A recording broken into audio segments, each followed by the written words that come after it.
Hey guys, over the last couple of years I've shared a few videos here on YouTube that try and bring a bit of clarity to the red tape that comes with flying a drone in Australia. And I get asked questions in the comments section and by email about those videos from folks seeking further details particular to their circumstances. And lately, far and away the most popular subject is sub-250g drones and the rules that relate to that specific class and size of drone. So in this video I'm going to focus purely on the sub-250g drones and what the rules are here in Australia in mid-2022. So if you're thinking of getting yourself the new DJI Mini 3 Pro or another sub-250g drone and you live in Australia or plan to visit here, this video is for you.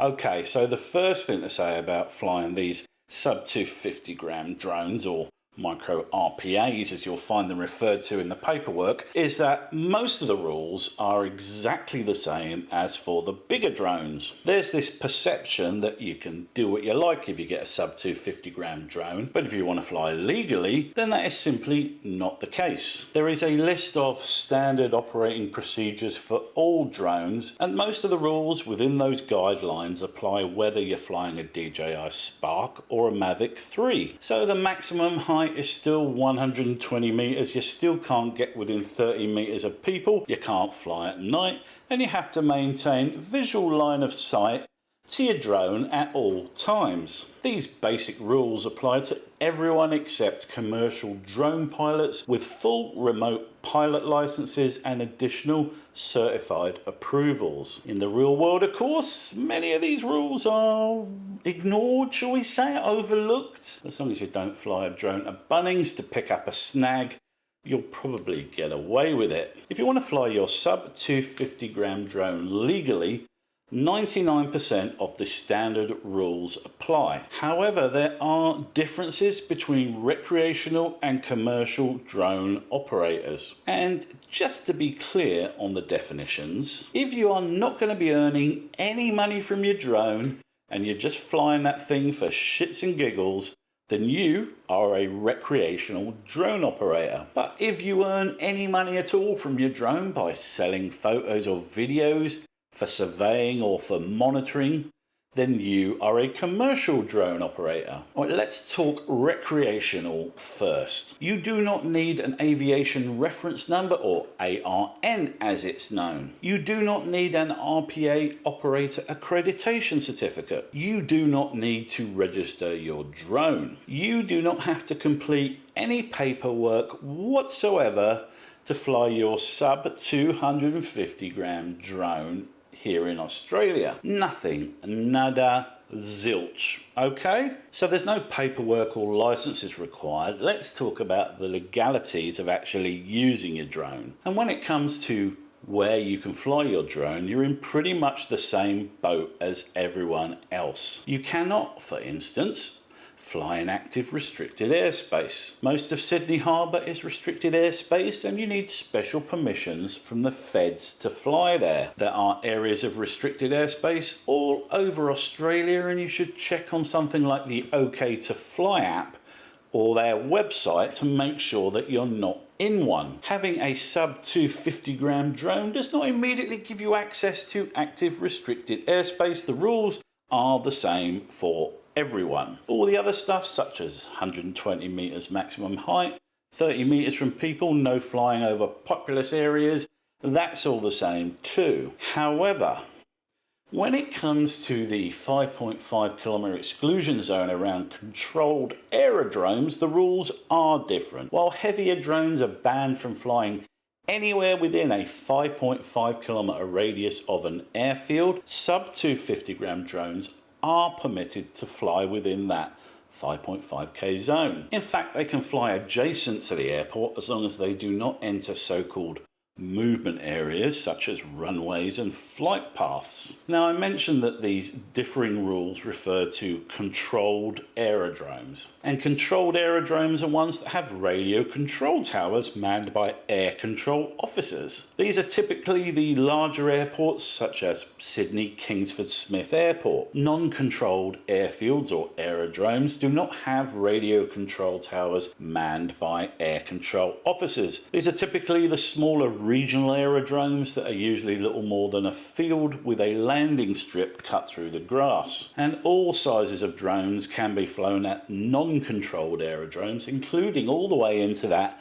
5.5 kilometre exclusion zone, so long as no aircraft are operating in the area. And if you are flying one there and you see a plane coming into land, you need to get your drone down as quickly as possible. Also, just for the record, helicopter landing pads, those big fucking H's you see all over the place, those count as non-controlled aerodromes, and so yes, you can fly your drone there as long as there aren't any helicopters operating in the area. This is why you're supposed to include somebody called a spotter to keep an eye out for helicopters when you are flying near one. So to recap, if you are a recreational flyer of a sub 250g drone such as a Mini 3 Pro, then 1.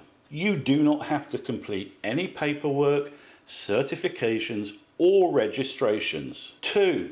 The vast majority of the standard drone operation rules still apply to you. 3. You can, however, fly within the 5.5 kilometre exclusion zone near a controlled aerodrome. Right, let's talk about commercial drone operators. And for you guys, it's a good news, bad news kind of situation. First, the good news. In terms of the operating rules, these are exactly the same, including the bit about being able to fly within that 5.5k controlled aerodrome exclusion zone. This might prove extremely useful if you shoot photos or video for real estate agents with offices near big airports. Drone pilots of Mascot, Marrickville, Newtown, Tullamarine, Keller, Forestfield, Cloverdale, Bayswater and Fishwick, rejoice!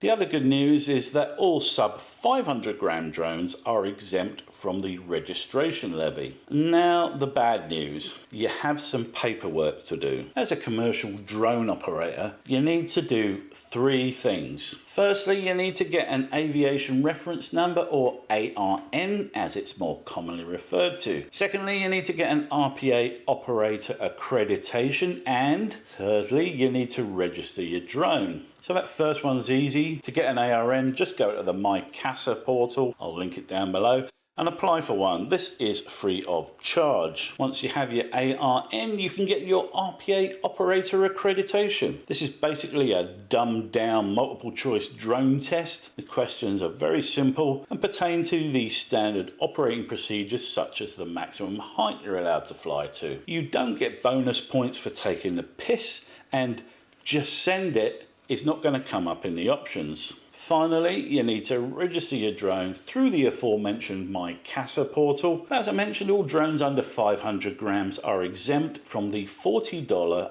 annual fee. So to recap, if you are a commercial operator of a sub 250g drone such as a Mini 3 Pro, then 1. You have to get an ARN, an RPA operator accreditation, and you need to register your drone. 2. The vast majority of standard drone operation rules still apply to you. And 3. You can fly within the 5.5k exclusion zone near a controlled aerodrome. Alright guys, that's it for this video. Hopefully that clears up any confusion that the owners of small drones might have about their legal obligations. As you can see, there are definite advantages to flying a drone in this weight class, and I suspect there's going to be a bit of a sales spike in the airport districts. If you enjoyed the video, please smash the old like button down here somewhere, and if you've got value from the content, consider hitting the subscribe button just over there to see more of my videos in your YouTube feed. Till the next time guys, ta-ta.